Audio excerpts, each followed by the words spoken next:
Hi guys, this is Vishalia from Prepcode. So in this video, we will understand how to use linear progress bar component. So there are several requirements in a project where you want to show something in the form of progress bar, like maybe 10%, 20%, 50%, 100% percentage of completion or something. So a progress bar is a good component to display it in a visually appealing format, right? So let's see how that can be done. So here we have an example. We have a collection called product and it has three fields: name, manufacturing date, and let's say a protein percentage, right? So I've created two products. Let's create one more. Three, some date, and let's say manufacture protein percentage 98%, let's say. Okay. So progress bar component works in a percentage. So whatever has to be given should be between 0 to 100, right?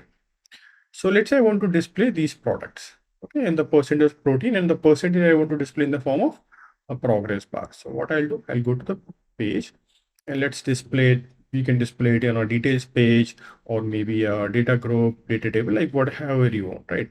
So let's display in the form of a data group. Okay, so what I'll do, I'll go to the components, drop a section, a one column layout, and then I'll drop a data group, right? So I just drag and drop data group. So it is saying get data from collection, which is fine, from product collection. Okay, and it will display all the products. Okay, just remove things which are not needed.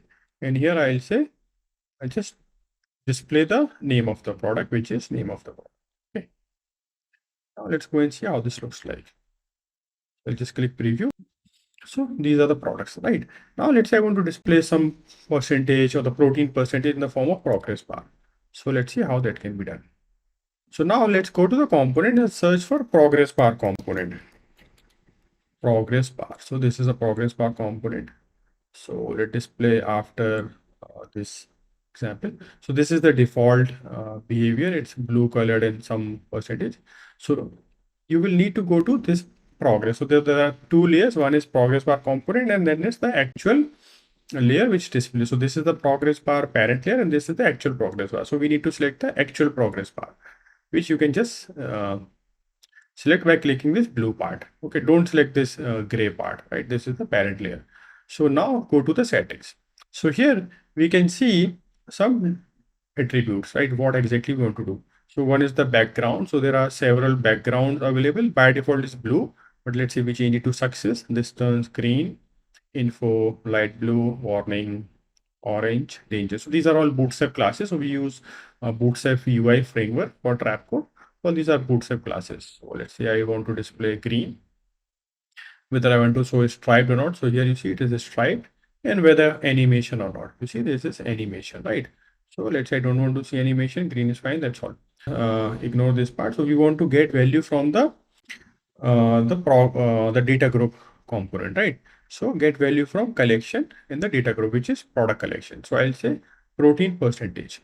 So whatever this progress bar is getting created, just create it from the protein percentage, right? Which is we have given in the product, right? So now let's go and just reload the page. So here some percentage, some percent, some percent. You can also display the percent. So this one was actually 98. This was 45. This is 12. Now let's go and change something. Instead of green, let's say I want to show it blue, probably. And then I want some animation. Okay. And then I just display it. So if I go here, to change to blue and then with the animation. So you see its animation is coming. Now let's say I want to change the height. Maybe I want to make it more broader. So I can just choose the progress bar component, the parent layer, and I'll go to height and let's say I'll say minimum height, let's say 25. So it is more broader. Let's say minimum height 50, then it will be more broader. And I can choose here this also I set to 50 or maybe I'll just select to auto. So that it takes the height of the parent component. Okay, I think we need to do it auto here also. Okay, now if I go here, since we have increased the height, it should be more broader. Similarly, we can decrease the height also. Okay, so this is like this.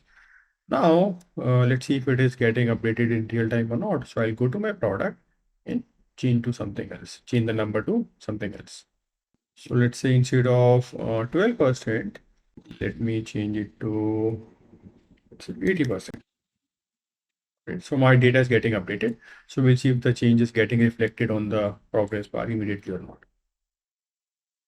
So now this is 80%. And you can also display percentage if you want by using another component. So like if you want to just display number, so you can just display it. Let me show it. So let's say I want to display number somewhere here. I'll say get data from collection, which is protein percent. I can also create a dry field if needed. Okay, let's change it to small, just fine. So now it is also displaying percentage 85, 45, 98. You can just align it as you want, like left align, right align, padding, margin. So let me just change, give some margin to the left. Let's say 10 pixel, some margin to the top, 10 pixel just to make it bottom align, or let's say 15 pixel. Okay. Default value to 0. That's all. Now, I think it will be much more visually appealing. And then you're going to append the percentage sign using the dry field. So this is how you build a progress bar component, a linear progress bar. Hope you enjoyed the video. See you again in the next video. Bye-bye.